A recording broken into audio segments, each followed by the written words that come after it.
The New England Patriots reportedly are interested in trading for Deebo Samuel and quote-unquote are sniffing around about his availability. And frankly, I believe it because they need Deebo Samuel. The Patriots have nothing. I mean, they have a good running back, Ramondre Stevenson. They got a good tight end in Hunter Henry. That's it. Their number one wide receiver, Jacoby Myers, is a free agent. They have this quarterback, Mac Jones, with no weapons. And the whole idea of having a young quarterback who's cheap is you can kind of splurge on weapons to prop him up, which they're not doing. So Deebo Samuel would fix a lot of problems for the Patriots. And then on the Niners side, I could see them being interested in this too because they don't need Deebo Samuel anymore.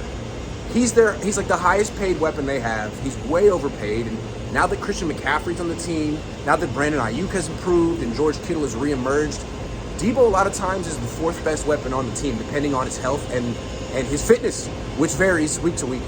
So I could see the Niners being interested in this. Remember, they were hesitant to give him the extension. He had a bad second year, but his third year, his contract year was so good that he was the offense. The Niners felt compelled to give him the money that he had earned. But then this last year, he validated all of their concerns. I mean, he came into camp overweight, he got hurt.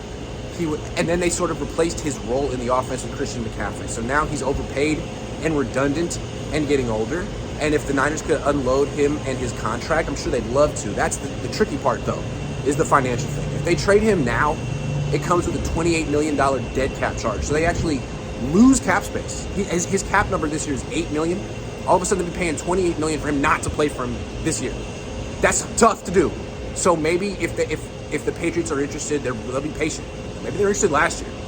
But maybe there's something that happens after June 1 in training camp, during the season. Maybe it's something they talk about next year. But what's Deebo Samuel's trade value going to be like next year if he has another season like this year? You know, the Niners have to figure that out. If you don't want him anymore, if he's redundant, if he's overpaid, if the Patriots are offering, what is he worth? What would the Patriots give the Niners for Deebo Samuel? A first round pick? Probably a first round pick.